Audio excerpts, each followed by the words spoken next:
नमस्कार दोस्तों। परीक्षा की रणभूमि में उतरने से पहले आइए भरें अपना तर्कश। आज का हमारा टॉपिक है इंडिया बांग्लादेश माइग्रेशन, एक ऐसा कॉम्प्लेक्स इशू जो आपके एग्जाम्स के लिए बेहद ज़रूरी है। तो इस एक्सप्लेनर के जरिए हम आपके तर्कश को उन सभी फैक्ट्स, कॉन्सेप्ट्स और फ्रेमवर्क से भर देंगे जो इस रणभूमि में आपके काम आएंगे। तो चलिए एक नज़र डालते हैं कि आज हम अपने तर्कश में कौन कौन से तीर भरने वाले हैं। हम शुरू करेंगे नंबर्स से, फिर बॉर्डर मैनेजमेंट की चैलेंजेस को समझेंगे, इसके बाद सोशल टेंशन्स और पॉलिटिक्स पर बात करेंगे, लीगल एस्पेक्ट्स को क्लियर करेंगे और आखिर में 2047 के इंडिया के लिए आगे की राह क्या हो सकती है उसे देखेंगे। तो चलिए अपना पहला तीर चलाते हैं। सबसे पहले सबसे बुनियादी सवाल, आखिर ये माइग्रेशन है कितना बड़ा? इसका स्केल क्या है? इसके नंबर्स क्या कहते हैं? So, the big question is, how many illegal immigrants are we actually talking about? देखिए, एक बात बिल्कुल साफ है, गवर्नमेंट के पास इसका कोई ऑफिशियल नंबर नहीं है, लेकिन इसका मतलब ये नहीं कि हमारे पास कोई अंदाज़ा नहीं है। कुछ बहुत ही क्रेडिबल इंडिपेंडेंट एस्टिमेट्स ज़रूर हैं। तो जो सबसे बेस्ट एस्टिमेट्स हमारे पास हैं, जैसे कि कार्नेगी इंडिया या दूसरे एकेडमिक पेपर्स से, वो कहते हैं कि ये संख्या लगभग 1.5 से 2 करोड़ तक हो सकती है।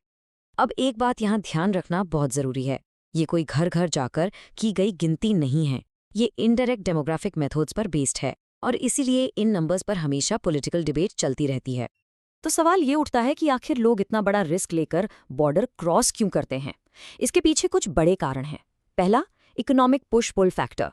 बांग्लादेश में हाई पॉपुलेशन डेंसिटी है, तो वहां से एक पुश मिलता है और इंडिया में बेहतर मजदूरी का पुल है।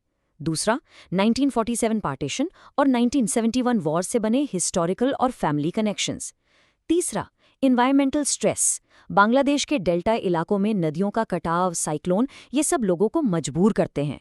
और आखिर में, जब ऑफिशियल डेटा नहीं होता तो पॉलिटिक्स को नंबर्स बढ़ा चढ़ाकर पेश करने का मौका मिल जाता है। चलिए अब आगे बढ़ते हैं और बॉर्डर की ज़मीनी हकीकत को देखते हैं। हम बात कर रहे हैं दुनिया के 5वें सबसे लंबे बॉर्डर की। सोचिए इसको मैनेज करना कितना बड़ा चैलेंज होगा। ये बॉर्डर है पूरे 4096.7 किलोमीटर लंबा। ये इंडिया का सबसे लंबा इंटरनेशनल लैंड बॉर्डर है। इस स्केल को इमेजिन करना ही मुश्किल है और इसे मैनेज करना उससे भी बड़ा काम है।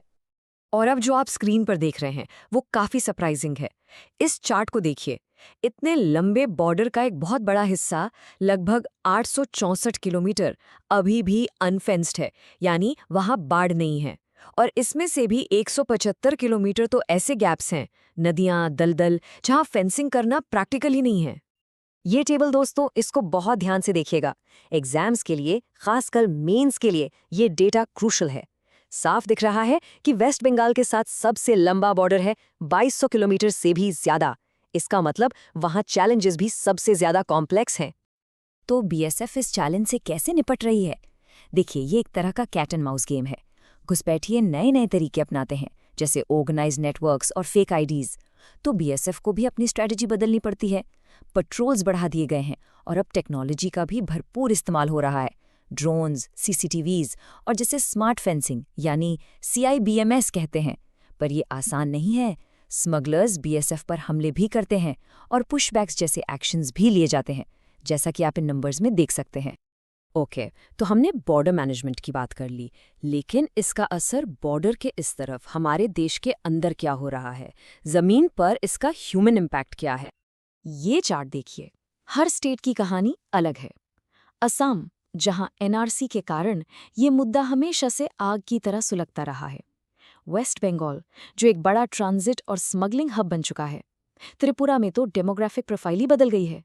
और मेघालय और मिजोरम में वहां की ट्राइबल कम्युनिटीज को अपनी आइडेंटिटी का खतरा महसूस होता है। जब बात आती है इकोनॉमी की, तो इसके दो पहलू हैं, एक सिक्के के दो साइड्स की तरह।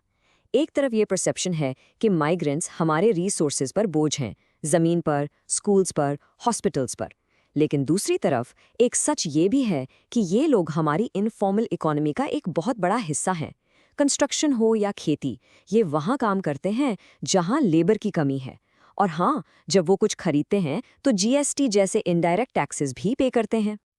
और इस कोर्ट को देखिए, सुप्रीम कोर्ट में ये दावा किया गया कि असम की 18% आबादी इल्लीगल बांग्लादेशी है। अब ये नंबर एक्यूरेट है या नहीं, वो एक अलग बहस है। लेकिन इससे एक बात साफ होती है कि परसेप्शन, यानी जो लोगों को लगता है वो कभी-कभी रियलिटी से भी ज़्यादा पावरफुल हो जाता है। ये एक पॉलिटिकल फैक्ट बन जाता है जिसके आधार पर पूरे पूरे आंदोलन खड़े हो जाते हैं। तो अब आते हैं इसके सबसे सेंसिटिव पहलू पर, पॉलिटिक्स। आखिर कैसे इतने कॉम्प्लेक्स इशू को एक सिंपल इलेक्टोरल मुद्दे में बदल दिया जाता है? इसको समझने के लिए एक प्लेबुक है जो अक्सर इस्तेमाल होता है। सबसे पहले इस पूरे इशू को एक रिलीजियस एंगल दे दो, बांग्लादेशी मुस्लिम्स कहकर। फिर नंबर्स को बढ़ा चढ़ाकर पेश करो ताकि एक थ्रेट का माहौल बने। रेफ्यूजीज, इकोनॉमिक माइग्रेंट्स और इंडियन सिटीजन्स के बीच का फर्क ही मिटा दो। इसको नेशनल सिक्योरिटी से जोड़ दो, टेररिज्म से जोड़ दो। और आखिर में बंगाली बोलने वाले मुसलमानों पर इनक्रोचर का थप्पा लगाकर उन्हें निकालने की मुहिम चलाओ। चलिए अब इसके लीगल साइड को समझते हैं, जो थोड़ा कंफ्यूजिंग हो सकता है पर एग्जाम के लिए बहुत इंपॉर्टेंट है। इसे बिल्कुल क्लियर करते हैं। सबसे पहले कानून की नज़र में इल्लीगल माइग्रेंट है कौन? यहाँ दो अलग अलग लोग हैं। एक है इकोनॉमिक माइग्रेंट जो काम के लिए आया है, दूसरा है रेफ्यूजी जो जुल्म से भागकर आया है।